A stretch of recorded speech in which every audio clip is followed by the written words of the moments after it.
Hello, BookTube.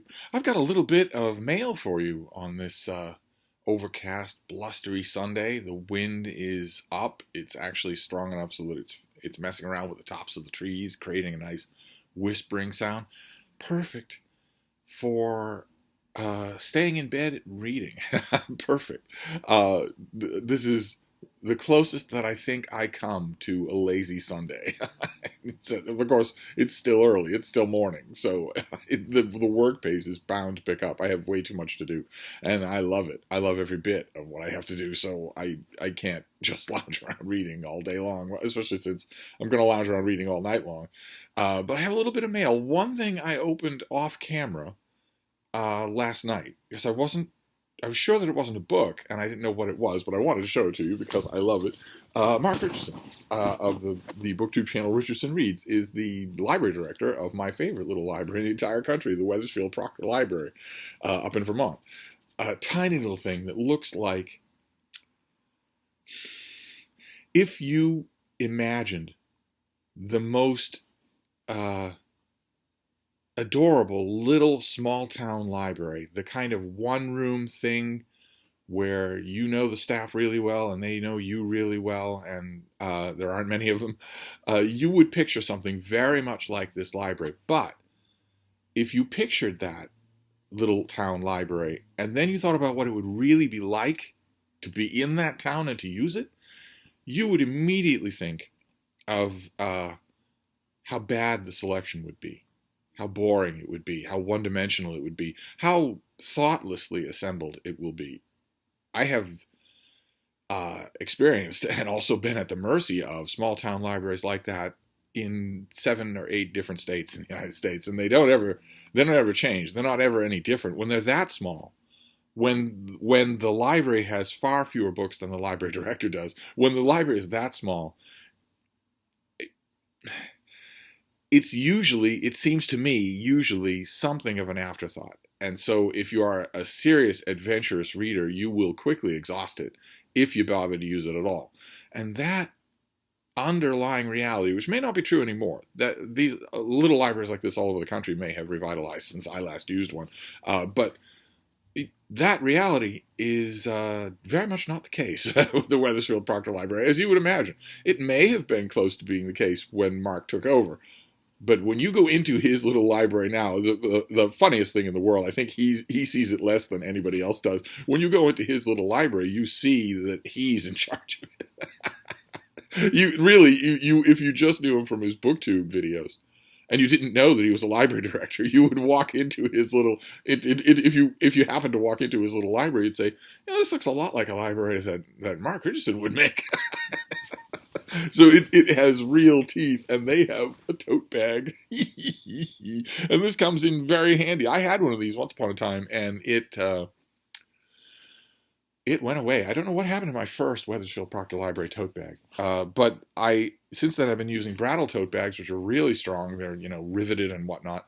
But I put them to a lot of use, and one of those Brattle tote bags just gave up the ghost. So I now have a need for this lovely Wethersfield Proctor Library tote bag. I also have a Wethersfield Proctor Library card that I don't think I've ever used, but it's an honor to have it in my billfold. So that was one thing. And then there's a package that I didn't open because I didn't become aware of it until way after I was done filming, and I left it unopened so I can open it on camera because I think it might give me occasion for a lecture. And I don't like to pass up an opportunity for a lecture. And you know what that lecture will be about. It will be about rule number 1 on this channel, which is don't send me a book. Don't do it. Don't send me a book. No matter how much you know I love them, they're all over this channel. They're all I do. And no matter how many lucky shots you may have seen other people land by sending me books against rule number 1, you can follow all the other rules. One of those rules, I can't remember which one it is Steve is always right. I'd like to think we all follow that anyway in our lives, spiritual and temporal. Another one is that you are perfectly free to send me ebooks. You can send me as many ebooks as you want. Those of you who have gigantic bursting Caliber libraries in your Caliber files on that app, send me as many ebooks as you want. I won't ever do anything but be grateful for that. And another rule would be send me your old tech.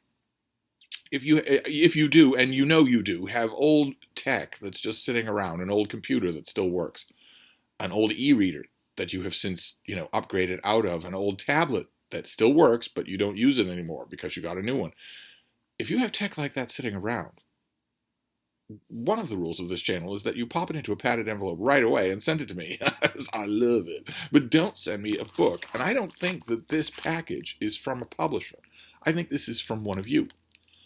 So let's see if I'm right. It could be from a publisher. We've had publishers on the mail before. Let's see. Let's see what this is, so that I can see whether or not I am justified in lecturing here. All right, I'm right. Oh, you've got to be kidding me. I used to have a copy of this.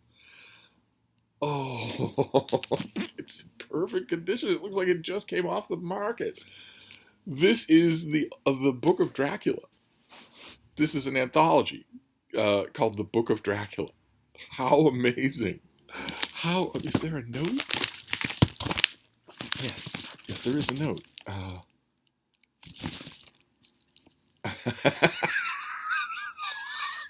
Sorry for breaking rule number 1. I promise I'm not a transphobe. Oh my, you people are learning my sense of humor quite too accurately. I used to have a copy of this. I don't know where mine came from. No idea at all. I don't know where it is, but it's not here. I don't have it anymore. This is terrific. This is a great Dracula vampire anthology. The Book of Dracula. See, they decided not to have. They were going very much with the Frank Langella mode of Dracula, who's haughty, which would probably be put this in the 70s. Is that right? That would be when. 1977. This was originally published in 2 separate volumes: the Dracula Book of Great Vampire Stories and the Dracula Book of Great Horror Stories, and then they were combined into this volume. Oh, okay. All right. Well, fantastic. So what do we have here? This is obviously not... usually anthologies like this only have the rights to Dracula's Guest. They don't usually have the rights to they usually don't reprint all of Dracula, the whole book. This is edited and introduced by Leslie Shepard, who, if memory serves, wrote vampire fiction of his own. So we have Carmilla by Sheridan Le Fanu. We have Guy de Maupassant. We have The Sad Story of a Vampire by Count Stenbach. We have Mary Elizabeth Gadden. F. Marion Crawford. E.F. Benson, The Room in the Tower. Algernon Blackwood is in here. Okay, Bram Stoker's in here for Dracula's Guest. E.F. Benson again. Dr. Franz Hartmann, The Authenticated Vampire Story. And a bunch of other things. Oh, fantastic. All right, well, okay. This is another example of a violation of rule number 1 that landed. I want this. I'm not giving it up. Especially since I'm in the middle, or I'm starting an event called Dractober, where Micah Cummins and Mark at Book Time with Elvis and I are reading you Dracula. We're reading Bram Stoker's Dracula in the month of October, and that's had me thinking that maybe I should read... I kind of miss my triptych of BookTube events from September, where I was reading a romance or 2 every night to sort of leaven the bread, and I was reading private eye fiction on a regular basis in between new releases, and I was reading Star Trek, often with gruesome results, but still, also as a kind of a palate cleanser from other things. And all 3 of those are gone. I'm not going to do that to that extent in October. So I was thinking maybe of reading vampire fiction. I'm doing a read along of The Vampire Lestat with Matthew at Maybury Book Club, and I'm reading Dracula for a read to you, for a read aloud. So maybe I'm thinking I could read lots of other vampire fiction, just saturate myself with that for the month of October. And this fits nicely with that. I could just reread this volume and estimate it for you. Oh boy. Okay. All right. Well, thank you very much. I hereby absolve you of the threat of being called a transphobe. So you people are getting my sense of humor. How lovely this thing is. And it looks brand new. It looks like it's never been read. even though it's 50 years old. Fantastic. Uh, okay, well, I'm going to read this. I'm going to start with Carmilla, but I'm going to wrap this up for now. That was a violation of rule number 1, but don't let it encourage you, and I will be back. Thank you, BookTube.